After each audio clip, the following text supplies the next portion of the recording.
Welcome back to episode 5 of Socks and Four podcast. And last time we heard from you, we obviously were not a good baseball team. We thought we were back, swept the Rays, and then came back and dropped maybe 2 in a row to the Tigers. We are currently in the 9th inning of the second game of the doubleheader, bottom of the 9th. So we're going to give you the live reaction. You hear it here, folks. Like, you hear it here first. I'm gonna have to edit that part out. If you're watching the video, you just realize I messed up. But I'm gonna edit that part out. Absolutely. So we got the second game, 9th inning. We're gonna hear the live reactions of us. You're never gonna hear who won the game until you listen to this podcast. That's a guarantee. Absolutely. We got a Smalley cast. 18-inning game. Could have another 18-inning game like we did. We got a smaller cast today. Just me, Zach, and Brandon. What's up, boys? How are you?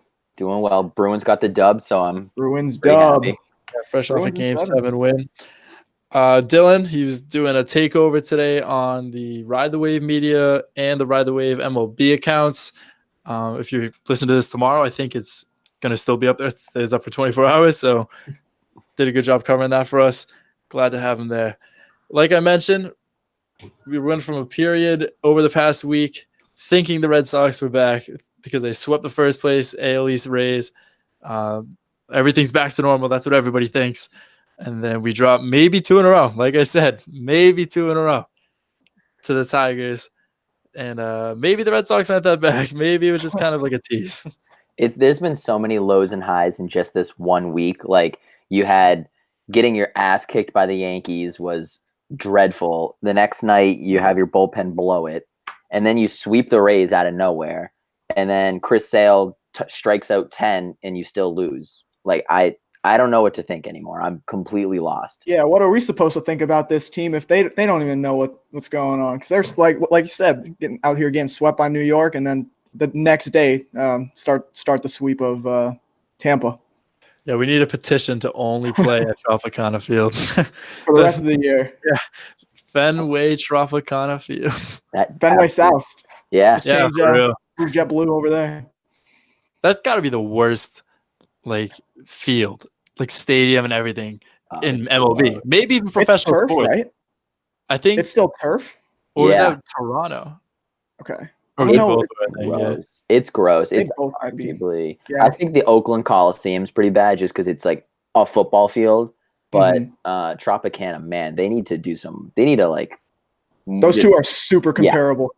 Tropicana is it's just got a roof on it. If you're comparing it to Oakland, it's like the Simpsons Dome. Yeah. There's nothing on the outside that's interesting at all because like Tampa's like yes, there's Tampa, like the beaches and stuff, but other than that, you don't go to Tampa if you don't go to the beach. I know. And then on the inside, it's nothing special either. Like, it's just a Simpsons world. Like, you see it all the time.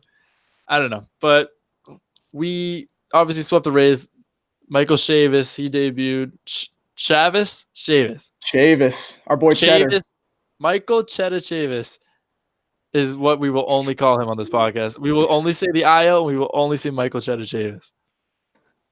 Yeah, no, we couldn't. We were butchering his name before the podcast. We were like, how do we pronounce it? Matt Chavis, man. Brandon like Cheddar. It's like, all right, he's Cheddar Chavis. Cheddar Chavis. He hits the high cheese, as Eckersley likes to. Oh. I was talking to my brother. We were watching the Red Sox game today, the first game today, about all the weird stuff Dennis Eckersley says. It is really funny sometimes.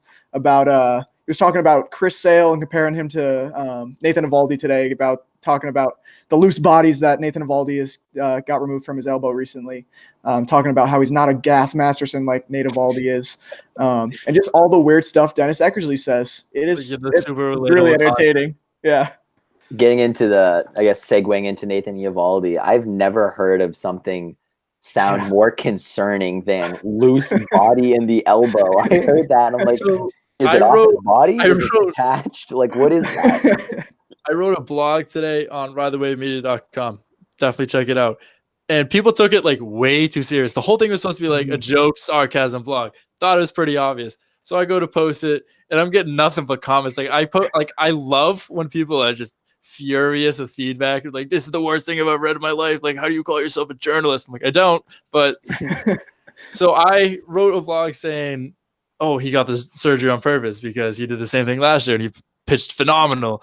And apparently the doctors on Twitter everywhere tell me, no, we needed this so we could pitch. I'm like, dude, it was a joke. And then they're like, worst joke I've ever heard. I'm like, okay, they don't all hit. Like, I don't know. But loose bodies definitely doesn't sound good. We don't know what a loose body is. The elbow was on your body.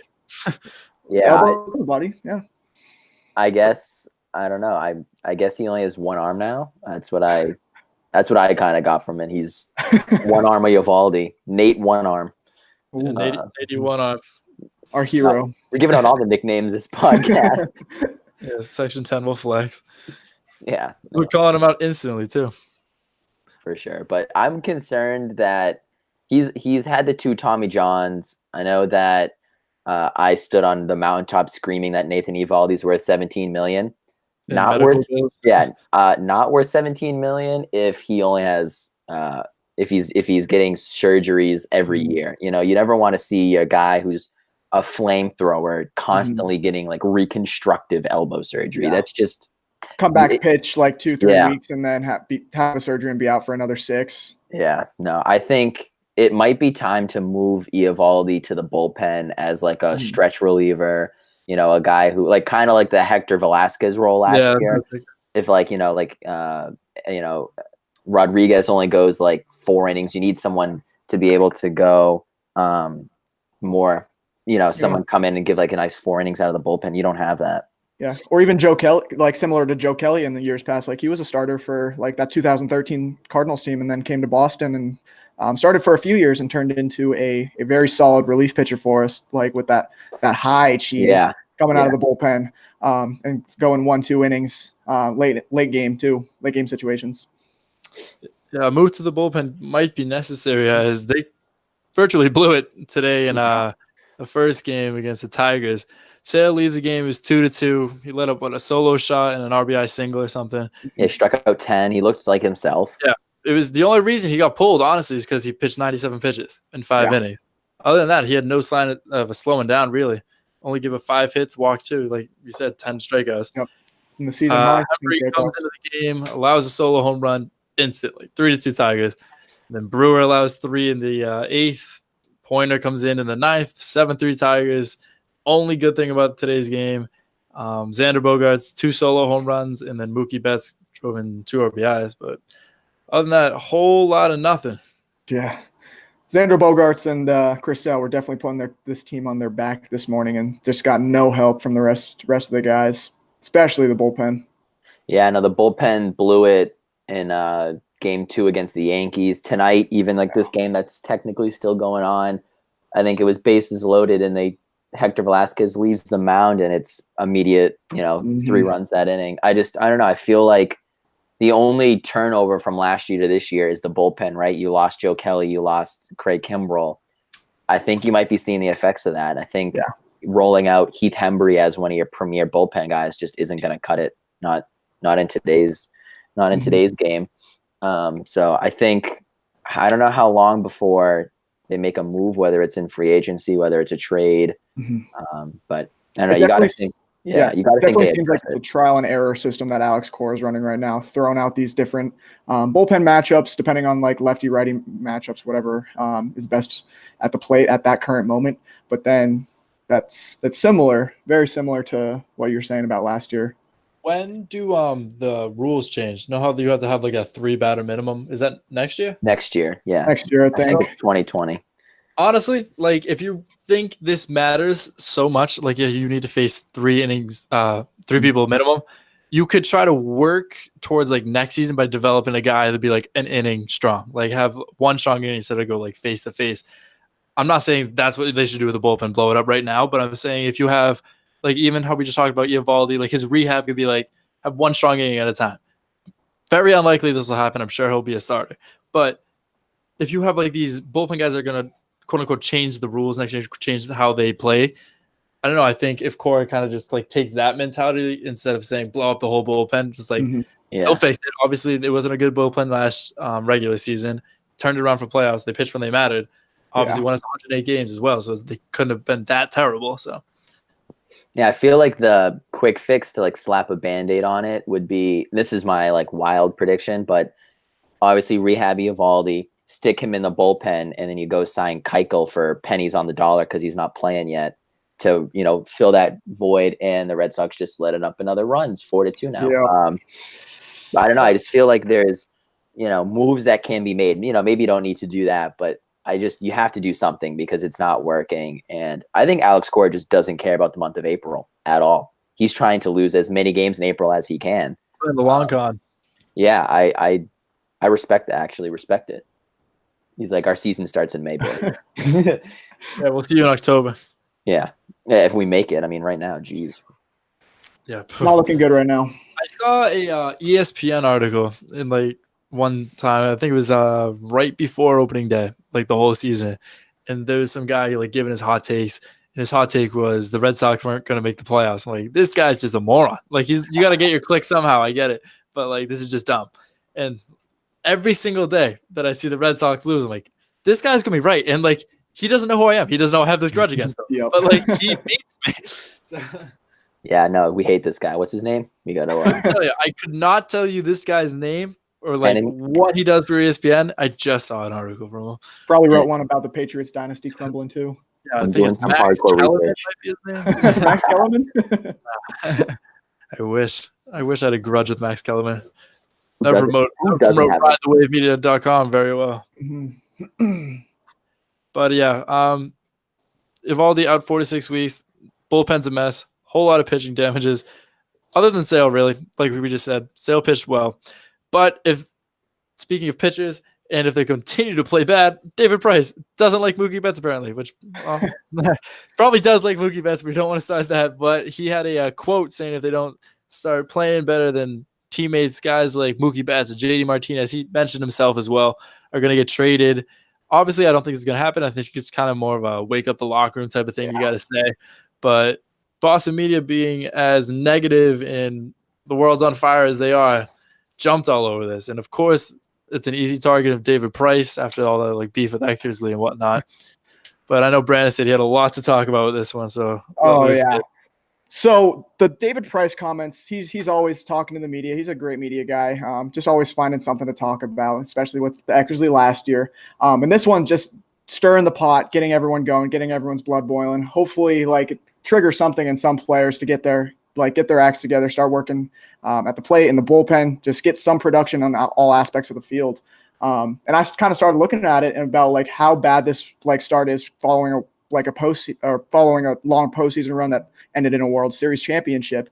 And you look back to that 2014 team after the bearded brothers, the Boston Strong team in 2013 coming back. That next season. You had guys like John Lester, Johnny Gomes, John Lackey, Andrew Miller even. And all these guys ended up getting traded at the deadline when that team was not producing. That team started 10-13, very similar to where we're at right now. If we won today, we'd be 10-13, I think. And just right at the trade deadline. So if these, like, David Price might be onto something here if this team doesn't start performing the way they're supposed to. Like, you have all this talent, and you're not going to make a long postseason run. You got to get something for what they're worth. And that's definitely what happened in that 2014 season at the trade deadline. Like I said, John Lester, Johnny Gomes getting traded to the Oakland A's for Yoenis Cespedes. And in that long run, he not super long run he had in Boston. And then John Lackey to St. Louis for Alan Craig and our boy Jimmy Buchanan, Joe Kelly, and then Andrew Miller even setting up this team. Andrew Miller back to Baltimore for our boy Erod. So there's definitely comparisons that can be drawn about how this team is in that kind of, I guess, let's call it a hangover state after winning the World Series. And guys, jobs in Boston's are definitely on the line. Yeah, I just came around to David Price. I was the biggest, or I was like the least. I don't know how you prefer. I hated David Price for a very long time. Yeah, biggest hater. And then his 2018 campaign really kind of changed my opinion of him. He owned his garbage postseason record, and the fact that he went out there was nails for Game 5 of the ALCS, and obviously the clincher for the World Series changed my opinion. And he was always a guy that said stuff in the media that I just didn't like. The whole like I get paid so much more money. He was like tweeting about Red Sox journalists, and he was like, I make more money than you, stuff like that. Kind of lost me. And then obviously turn the page when you win a World Series, but don't speak trading Mookie Betts into existence. Just don't even put that energy out there in the universe. We don't need it. I don't need it. Babe Ruth type curse right there.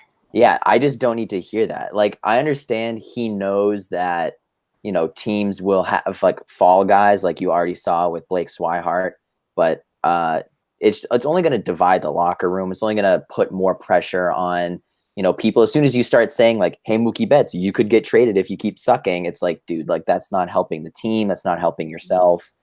And it was kind of a selfish move, in my opinion. This only helps my case. Like 2 weeks ago, I might have said, or maybe it was last week, that this is exactly like the 2018-19 Boston Celtics. They lose a bunch of games to start. Everyone says trade Kyrie. Everyone says trade Jason Tatum, Jaylen Brown, all this trade rumors. If Price is stirring them up himself, so be it. They'll just add more drama, but whatever. I don't know. But Brandon, my biggest takeaway from your grudge with Price is that everybody just needs to grow some beards. I'm all for it. I mean, we're not going to shave on this podcast, at least me. I don't hop on if you want, but until the Red Sox are back to 500, that's attainable. I won't shave until the Red Sox win the World Series, and I didn't cut my hair for a year and a half, and I had a wicked long beard for the playoffs. Like I looked homeless. So I did the exact same thing this year. So from the span from October, so honestly from September, when I knew we had clinched in New York and we were going to make playoffs. From September, it was the playoff everything. Just did not cut a thing. So from September, and then playoffs October, we won the World Series. I was like, man, I went to the World Series and had this facial hair. I can't cut this off. This is like value. Super Bowl. Yeah, we have a Super Bowl coming up. And then Patriots clinched for the playoffs for 11th straight year, and I saw it. I was like, oh man, it worked one time. I can't cut it again, and it still worked. And cut it at the end of February. No, I cut it the night the Patriots actually won the Super Bowl. We still got a Stanley Cup and NBA wait a minute. championship. I know. I'm sorry, guys. If you lose, I'll take the fall for that one. That one's on me. So basically, you're not shaving again until at least the end of June when the Celtics wrap up beating the Warriors in 6 games. But even then, we have a World Series coming up. True. It never stops in Boston. Yeah, you'll be tripping over it by the time you're 45. And then I think for the last part of like Red Sox talk, Hanley Ramirez, free agent once again. Do the Red Sox go after him? I'd say why not? But like obviously, pitching is way more of a importance right now. Mm-hmm. I don't think the Red Sox will go after him just because of the whole contract thing still, because I'm pretty sure we're still paying him for a few more years. But then he declined his DFA from the Cleveland Indians to go down to AAA. So once again, making him a free agent. We'll see how long it lasts this time. But it would be an interesting question. Who do you think gets signed first? Like one of these all-star pitchers that is still available in those big three we've been talking about for a few weeks, or Hanley Ramirez gets signed, like one of those three pitchers, or Hanley Ramirez first? What do you guys think? I think Bartolo Colon needs to be the next free agent signing. He does need to. I think the Sox need to call up Bartolo Colon and the whole. Bring him back. Yeah, bring back Big Sexy. I like that. I know. No, I think honestly, I don't think Hanley's gonna re-sign anywhere just because no one's gonna want to sign somebody that was ejected from a team that just won the World Series, gets a second chance, and declines going down to the minor leagues. Like no one's going to want to pay that guy even the minimum if he's doesn't really look like a team player, at least out in Cleveland. And Craig Kimbrell, I don't think is going to throw another pitch, at least in 2019 either, just because he's a closer. Like you can't get into that like killer instinct when the season's already started. You haven't really been throwing simulation games or any MLB action. But I do think Dallas Keuchel is like, I'm shocked he's not signed. Like this guy was anybody dominant. offer him? That one is so surprising to me. Like not even just a 1 year, like I know $15 million deal. You're making $15 million, and like it's just a year. You got to prove yourself, get yourself a long contract, but nobody seems to like even reach out to him to like a long term contract to begin with, but not even for a short term. He could still end up almost anywhere in the league at that, like at the rate he's at right now. Like sign a 1 year, sign a 2 year, sign a 3 year. Like I think he's probably looking for some of that like Nathan Eovaldi money because he's pitched in the World Series. He's pitched he's pitched his team to a World Series win. So that's where my mind's at. I'm thinking he'll probably wait it out until he can get something like that. Yeah, I don't know. I feel like there's pitching is like you can always make you can always add another all-star like dominant pitcher. You saw the Astros add Verlander, and that totally reignited their lineup. I mean, their rotation. You also had, adding the David Price to the Blue Jays when they were trying to make a playoff run a couple years ago before he signed in Boston. I think it was 2015. There's just no way a guy like that who can throw every 5 days and give you a solid outing is going to just stay on the market unless he doesn't want to, which would be, I don't know why you'd bet on yourself. Like you're a pitcher. That doesn't seem to work out too well. But I don't know. I'd like to see Keuchel sign. I don't think Hanley's going to get touched though. And I don't think the Red Sox should. You already burned that bridge. You don't need to rebuild it. Yeah. Well, enough of the Red Sox being bad. There are other bad teams in the MLB. For example, the New York Yankees. However, that does come into effect when their entire roster is hurt and our entire roster is just incapable of winning a baseball game. But just forget that part. We're fine. Yankees, all of them hurt. Not a good team right now. They could be struggling more than the Red Sox, can be very soon. Took them 14 innings to beat the Angels last night. Yeah, that's wild. Yeah, they dusted us. I don't think we can talk shit about the Yankees. Shoot. Dang, you're right. I love to, to bury the Yankees when I can. But honestly, like, I hate them. I hate the Yankees. Don't get me wrong. But, like, to see they go through so many injuries, like, even dating back to last year, Judge was out for such a long time. Like, they still won 100 games. Like, think about what the Red Sox would look like if Mookie Betts or JD Martinez were absent for, like, 40, 50 games. Like, we'd be such a different team. And I don't like to give them credit, but when they pulled out 100 wins without their franchise's best player, and the fact that they got to run it back this year, it's like, okay, he's down again. Maybe Judge just isn't durable. Like, when are people going to start questioning, his durability? And that kind of matters as how you are as a baseball player. If you're not out there playing because you're always hurt, it's not football. You're not getting like hit by linebackers. Like, you should be out there every game. And not to mention Jacoby Ellsbury just had a setback.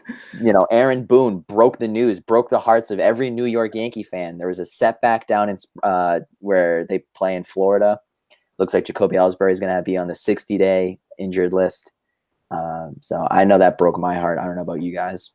I'll always have a very small portion of my heart reserved for Jacoby Ellsbury. But I feel like there's comparisons that can be started to be drawn about the comparisons between Dustin Pedroia and Jacoby Ellsbury about their durability even. And then back to Aaron Judge, you were saying you see it in other sports all the time too, like just the big guys. Like Aaron Judge is the biggest guy by far in Major League Baseball right now. And his durability it seems it can be started to get called into question just because of how much time he's missed in the last 2 seasons so far. Someone who was actually good at baseball and does not play for the Yankees, so we can appreciate talking about him a little more. Christian Yelich. Unbelievable baseball player. He's killing it to start the season. As of today, April 23rd, he's hitting .337 with 13 home runs and 31 RBIs. Can't complain about that. It's his MVP to lose at this point. Yeah, he locked that thing up game 1. Yeah. I think that's more. He has like better stats than the bottom 5 batters of the Red Sox combined. You know what I mean? Like, he's unbelievable. And to think that he was just like on the Marlins, just like living in, oh my God, his name escapes me, Stanton's shadow. When that trade went down, no one was like, oh my God, the Brewers got Yelich. You know what I mean? Like, no one was freaking out about that, and yet he's a monster. Better than Stanton. Yeah, he's a stick too. He's skinny. He is a thin guy. How much does he weigh? I'm curious now because he's 17 pounds. Wow. It's like, both the pounds. Yeah. You can kind of like, I can totally see this in the near future, like scrolling through Instagram, like explore feed. And there's some like another random Major League Baseball page about like, imagine if Giancarlo Stanton D. Gordon and Christian Yelich were on the same team, that team would be unstoppable. Just think about it. Yeah, it's like the OKC stuff with Exactly, Harden, yeah, Westbrook, exactly. Durant. All right, guess. Do you think he's over or under 200 pounds? Under. I'm gonna say he's 180. I'll say right at 201 because he's lengthy. 195. Oh man, I beat you in the prices right way. Yeah. 6'3", 195. That's crazy. Wow. That's just cut. Like he's only making $7 million. What kind of deal is he on? I think he's still on his rookie deal. This is wild. I'm sorry. I'm getting into Christian Yelich right now. He's gonna get $400 million if he keeps it up at this pace. And just an update on the Red Sox. Red Sox lose in 9 innings, 4-2 to the Detroit Tigers. You heard it here first. Sad day. So this is the Cincinnati Reds Christian Yelich podcast now. Yeah, Yelich as much as I want to take a deep dive into our beloved Cincinnati Reds, our fearless leader, Adam, could not make it tonight, and I could not take away his weekly Reds talk. So unfortunately, although he was 1 for 1, batting 1,000 on his lock of the week, we will not have a lock of the week this week. That's really disappointed. I love free money as much as the next guy, and Adam's been making me some money. It's the only reason I got up today, really, just to hear for the lock of the week. Hear the lock of the week. Well, I put on those socks that he was talking about. The darn tough socks. That's the reason. That's the only reason why he woke up today. Darn tough. This is the second week we were talking about you. Take the hint. I will say we need to wine and dine you next time or something.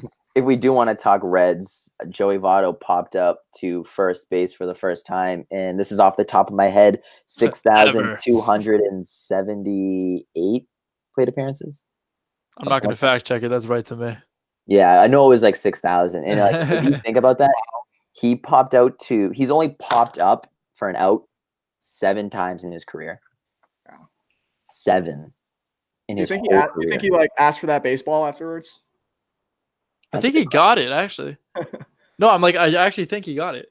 Because I know Chris Davis got his, Yeah. Maybe I was thinking of Chris Davis, but I think he got it too. Yeah, I will still never get over just making fun of Chris Davis, putting so much effort. And then that night, actually, if it was in the morning, he just crushes. I'm like, all right, nice. Yeah, no, he told you he read your article and wasn't a fan. Yeah, no. If I'm the first baseman, I'm just dropping that. I'm like, I respect Joey Votto and the Cincinnati Reds organization too much. I'm just dropping that. I'm just gonna let it take the error. I won't be that guy. Yeah. That'll be a bar trivia question. Like, who is the only guy in Major League Baseball that Joey Votto popped out to first base to? I don't even know who it was. Yeah, I don't really. I could look it up. We just know it happened. I gotta look it up now. Hey, if we don't look it up, it never happens. So Joey Votto still has never popped out to first base. Yeah. No. And then to wrap it up for other MLB news, we got Ramon Laureano is one of the best center fielders I've ever seen in my entire life. He had the most impressive error of all time after robbing a home run. He just launched a ball 800 feet. And then they still turned 2 because the catcher backed it up and threw it a second. That man has a cannon. He's cannon. Fisticuffs with JBJ over Gold Glove, and he's winning by a lot. He's definitely winning right now, but everybody else, like Kiermaier, Jackie Bradley, they've got an uphill battle if they want to get back in the conversation for potential Gold Glove winning this year. I've been trying to think if he didn't play baseball, what else would he be able to throw so impressively? Would he be a spear hunter? I'm trying to think of this like track and field, the javelin or something. Oh, yeah, javelin. I bet he could skip a rock like nobody else. I bet. If he got a shot put, he could probably throw it in center field. He could throw a man out at second with a shot put. I know. Why isn't that guy on the bump every 5 days? Just put him out there. That guy can probably blow 100 by. He throws 113 miles per hour. Yeah, it's like Chapman who? This is the fastest recorded baseball ever thrown. Yeah, he's crazy. And teams still run on him. The Red Sox did it. I understand we don't play Oakland that much. It just don't run on him anymore. Send out you got to respect him. Yeah, he's the real deal. I don't like to admit that because, he did against my Red Sox. But man, he's impressive. That catch was impressive too. That double play was something else. That's like the forgotten part, though. Like he robbed the home run. Like it's not even. It's like robs a home run. Not even the most most impressive thing. Yeah. Everyone's like, "Wow, he threw the ball really far." He's like, I robbed a home run too, right? Like, no, I didn't see that. That Oakland team does have some very good pieces, like great pieces that if they can get them under contract for a few more years. I know Chris Davis, with a K, signed a 2-year extension out there, and then if they can lock up their stud third baseman Matt Chapman, that Oakland team will contend for some titles in the future. Should make a movie about him. It's a great idea. Yeah, I didn't. I was like, remember a movie about no.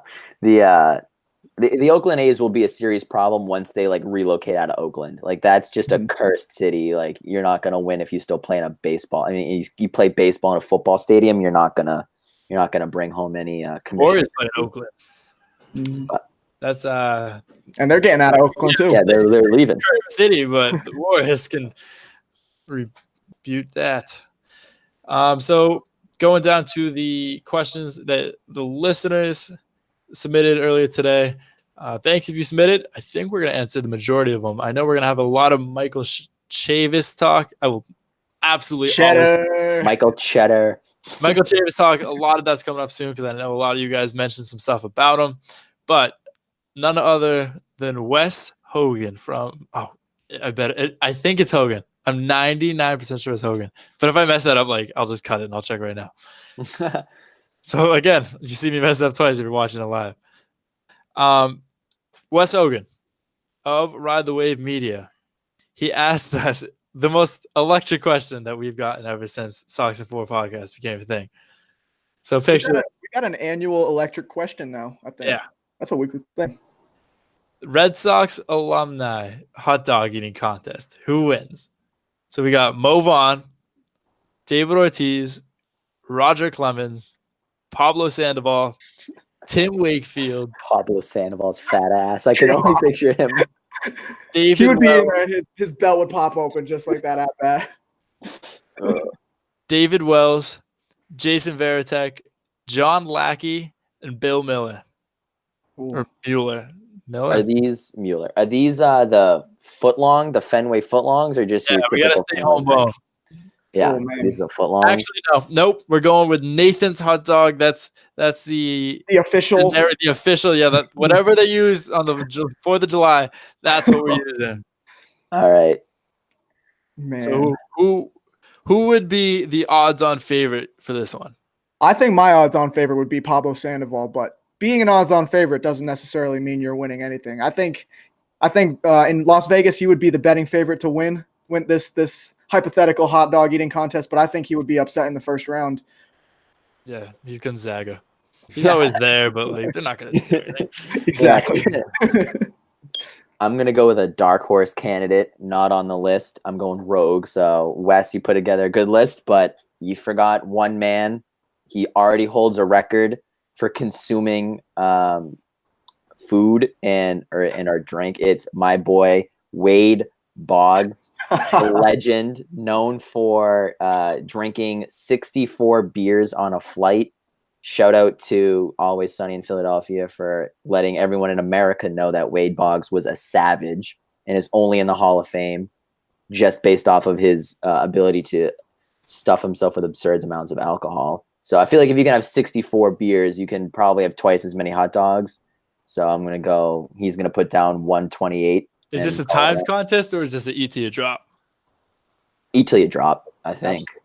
Yeah, there's some hungry boys. I don't know. I think my favorite just might be I like the Wade Boggs answer. It was on the list. I can't answer it. But Jason Varitek, simply because that man got just absolutely massive after. I mean, good for you, Tech.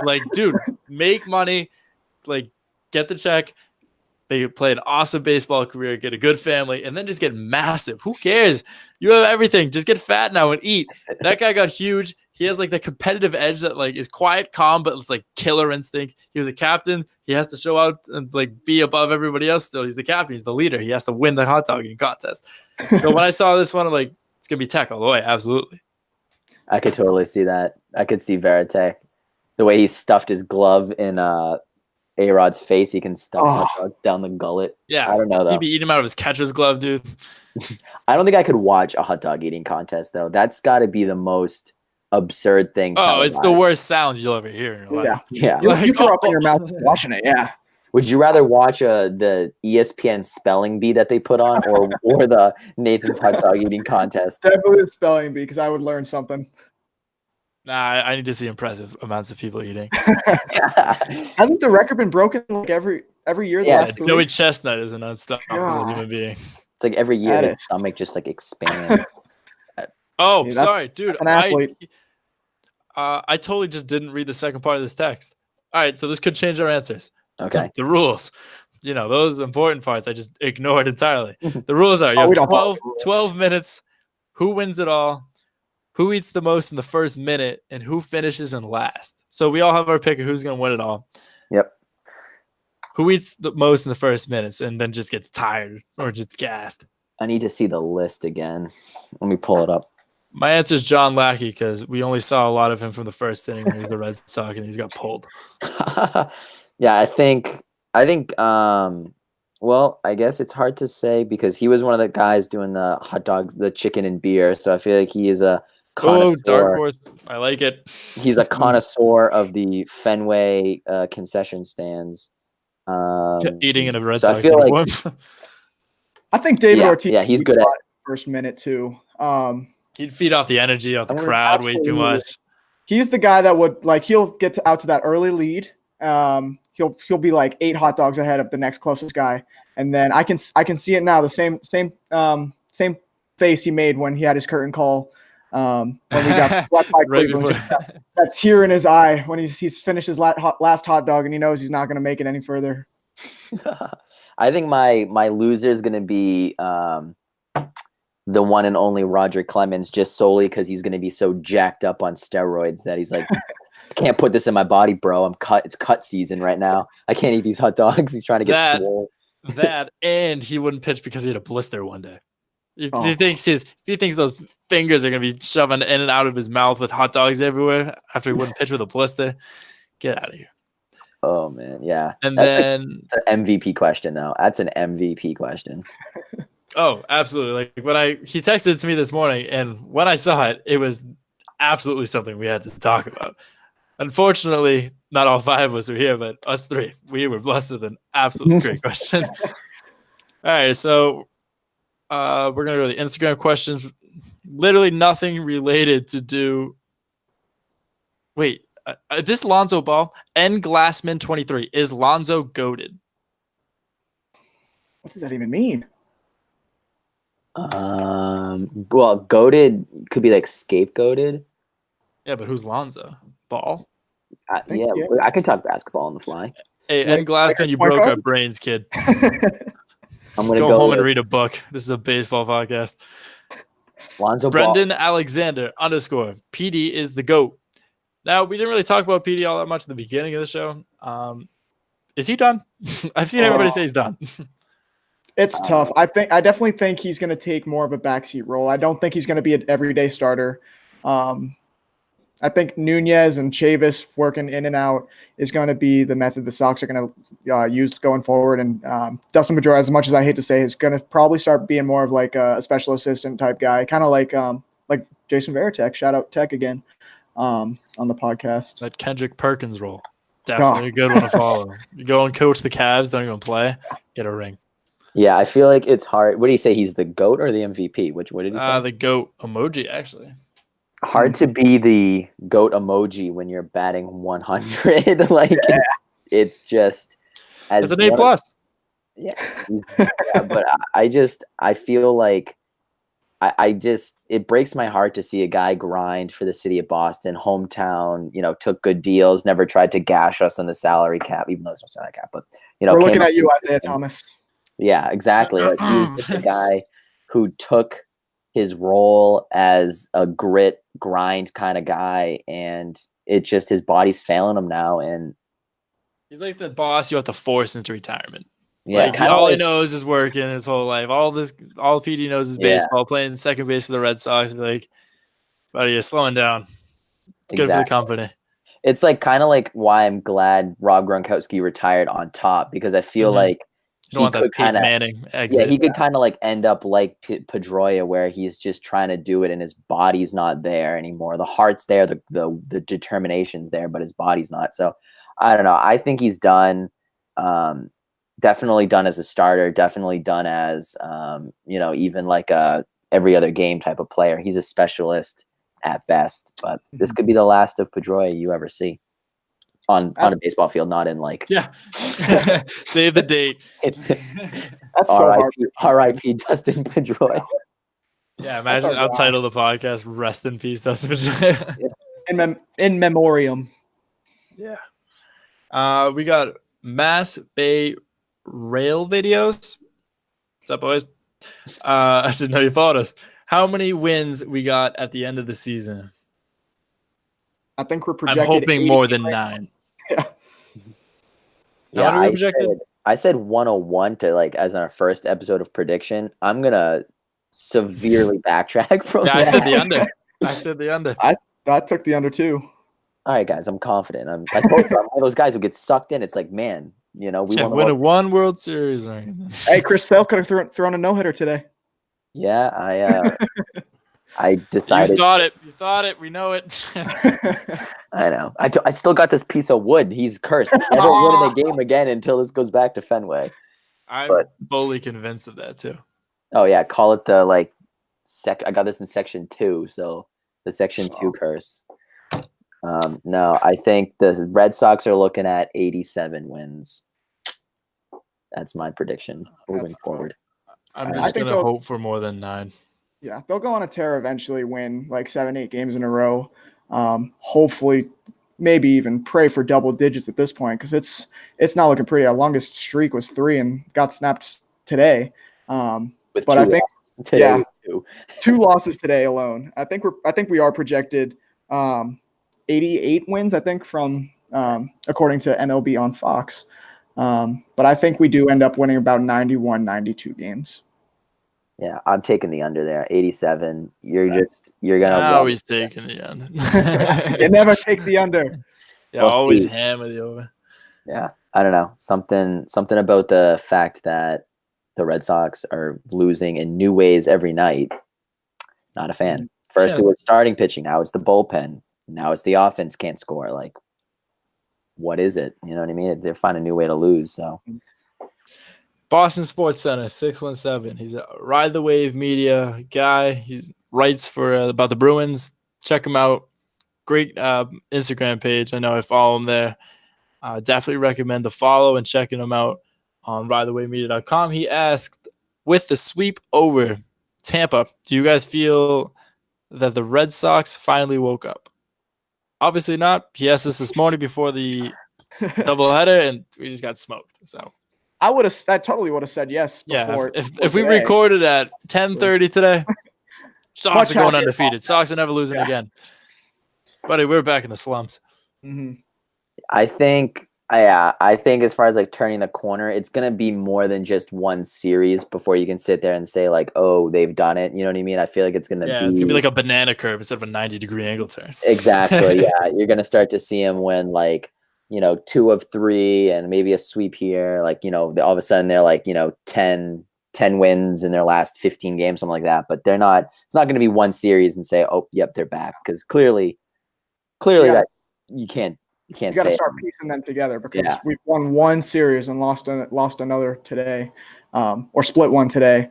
But yeah, same thing. You got to start piecing things together. Like even all the men left on base today, we're getting hits, but we're not pairing any of them together.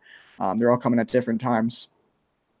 David Wegill won. Sure, that's not how you say your name, but I tried my hardest. Prediction: the Red Sox are back to the way they want to be and will go on a 13-game winning streak. Just wrong. Like, that didn't happen. We're on a 2-game losing streak. I appreciate the optimism. 13. Hey, we got the Rays coming to town after Detroit, so we'll see. Buddy, we have that team's number. on underscore the dot up, WTF turned our ace into a potato gun. Is that a good thing or a bad thing? Because potato guns shoot really fast. Those things come in with heat. Yeah. High cheese. Shout out Egg. I don't know. Like, I also thought Sale looked good. I didn't think he Yeah. was. If Potato Gun is supposed to be bad, he was not that. He struck out 10 batters and only let up two runs. So I feel like in the last time we talked, he had his slider. He was hitting 97, but he couldn't put it together with the placement. Earlier today, he had the placement. He struck out 10 batters, gave the Sox a chance to win the game. So, like, my worry of Chris Sale is kind of going down with each start. He's putting more together as he goes. He didn't pitch a lot in spring training, so. But as far as whatever, I don't know what you mean by on the up. I don't know what you mean by potato gun, but. Hey, he's getting better every few games, because we were talking about how he went 2 innings on the last podcast and like looked good consistently for 2 innings, and now even the runs allowed today were still like they break your heart, but going 4 solid innings like without allowing anything and without allowing paired hits together, it looked really good. His fastball wasn't all the velocity today, but it still looked good. He was striking guys out, and that's what you like to see with Chris Sale. You got to get the strikeout. He's not like a ground out, fly out kind of guy. Jody underscore Rez underscore 25 asked probably my favorite question that we've gotten ever since we started asking people to ask us questions. Which player on the Red Sox is currently the most underrated? I don't even know, to be honest. I have to think about this one. Yeah, this is not a quick answer. I gotta, man. Just put in the Jeopardy music right now. Like. Yeah, I'll plug that. I would say mine is probably Jackie Bradley Jr., just because of how inconsistent he's been at the beginning of the season so far, but he is a very streaky player. If he could ever just find a way to be consistent, even if it wasn't all the numbers, like the high numbers that he produces while he's like on a tear, on a hot stretch, if he could just find a way to be consistent with what he's like, what his plate approach is, and how he can just find like simply get on base consistently, I think Jackie Bradley would be my pick for most underrated player, because he has so much talent, especially in the outfield. We were talking about it earlier. If he could find a way to be consistent at the plate, then he would be a very efficient player at the bottom of our lineup. I'm going to go Devers. Devers producing at the plate, playing some solid defense at third, kind of to learn the position early in the season, as he's going to go full time there. Yeah, he makes some errors here and there, but that's just going to happen.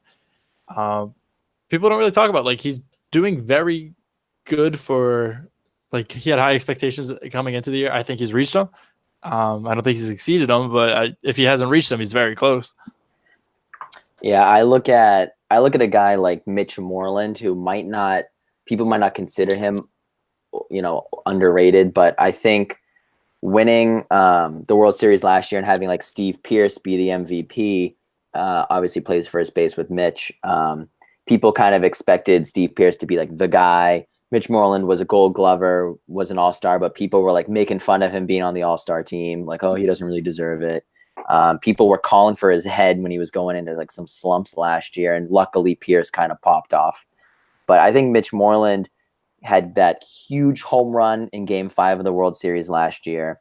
Would pinch hit and hit dingers in the playoffs. Is a guy that's giving you consistency at the start of a season where you can't find it anywhere else. I know we've already gushed about him as far as like, being the team MVP so far. I think Mitch Moreland is a guy that's quiet, keeps to himself, isn't flashy, shows up, does his job, and does it pretty damn good, and just doesn't get as much love because JD Martinez is mashing dingers and stuff. Yeah, I was thinking JD too. Like, he's obviously statistically doing the best, but he's playing like the only good offense on the Red Sox. He's playing right field way more than people kind of expecting him to see in the outfield to start the year. Obviously not underrated. He's an MVP type player, but he's doing way more than I think was asked of him to start the year out. Yeah, no, I definitely agree with that. He's playing a lot more of the field, and he's not sucking, which is, sometimes I remember he had like balls fly over his head and last year when they had him play out in Dodger Stadium. So I feel like it's just hard to say JD Martinez is ever like underrated just because he's beloved by everyone. He can like do no wrong. He could go 0 for 30 and everyone would still love him. Yeah, he lost an 11-game hitting streak today in game 1. Started a new one today, though, in the 9th inning. Yeah, he lost and started one on the same day. We're going to get this question every single week, but Logan _757, are you worried about Chris Sale? The same Chris Sale that pitched very good today? No.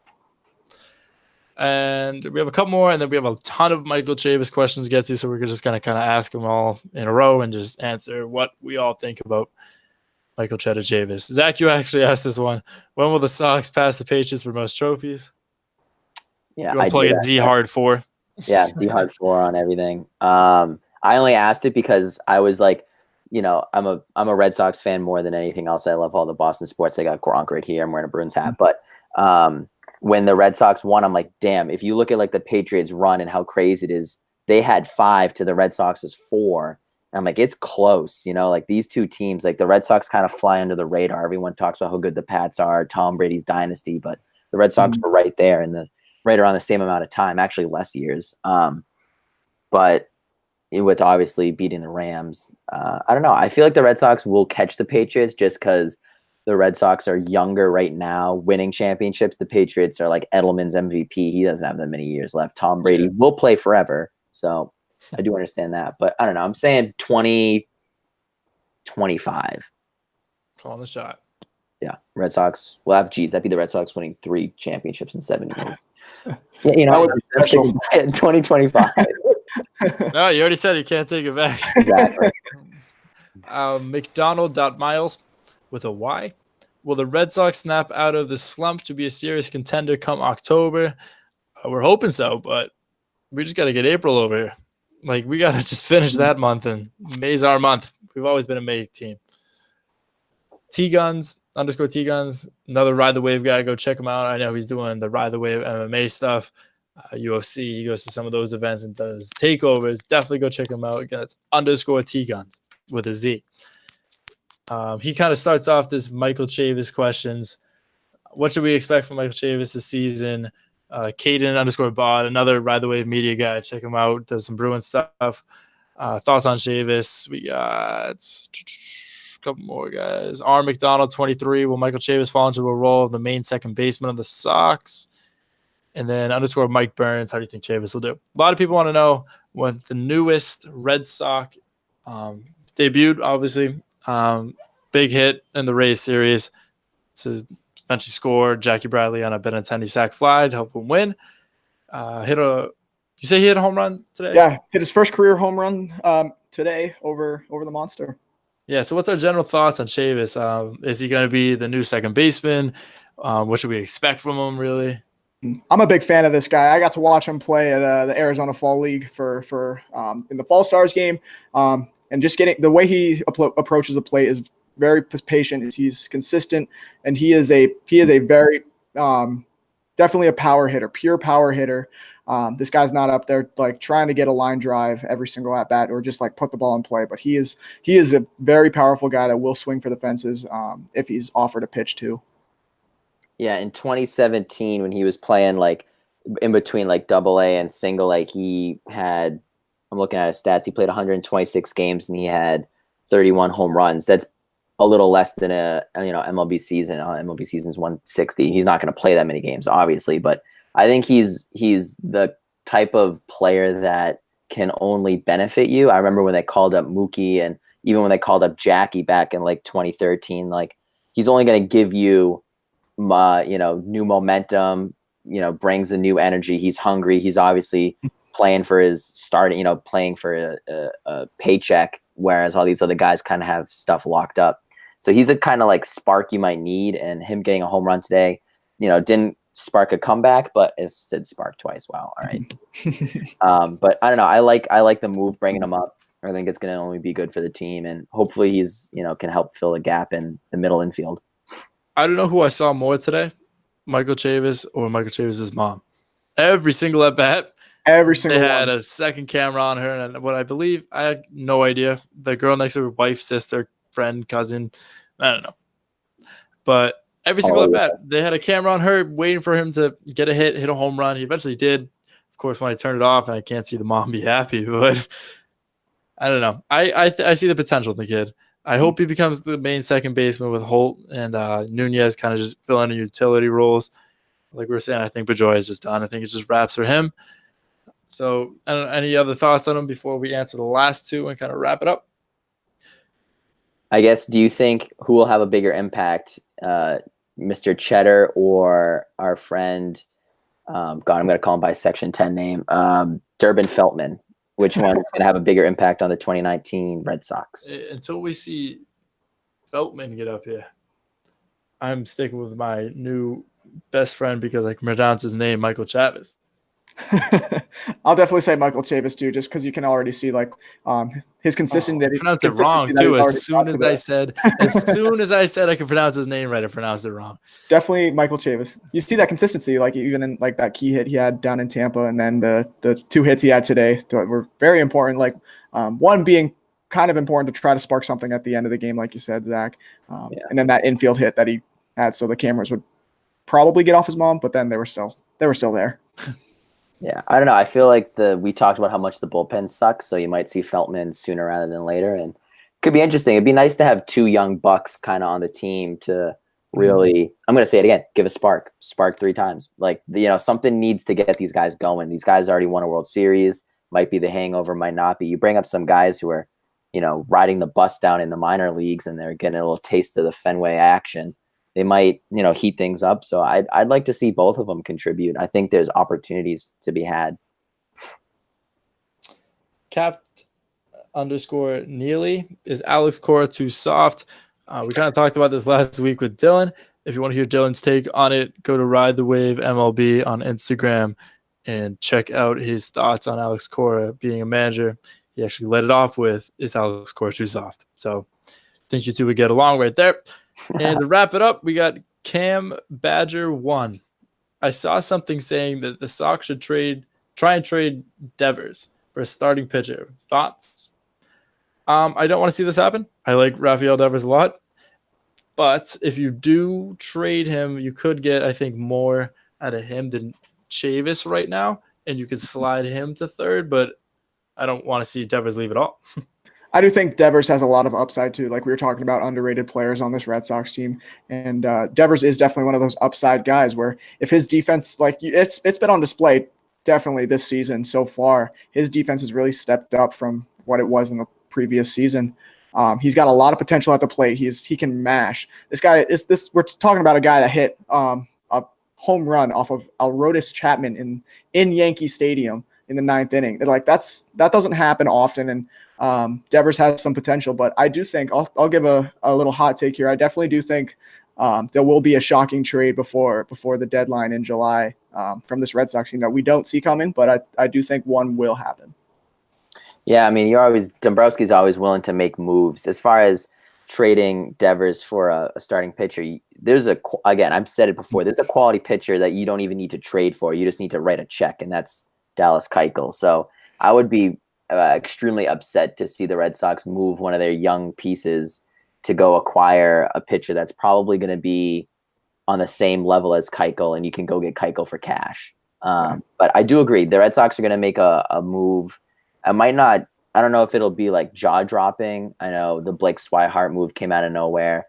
I don't think he's going to be the only head that will roll. But you might see a guy like Jackie go, but I don't think you're going to see like one of the, Benny or Bogarts. Yeah, those guys are here to stay. But Jackie was on the trade block beginning of last season. And then you also bring into account the salary cap effect too, because Devers is very cheap for what he is right now. He's not getting paid 7 figures yet, but then you have guys like if we were to trade Devers for a starting pitcher, I don't see it happening just because of how much those guys cost, especially against the salary cap, and we're already the highest payroll in baseball.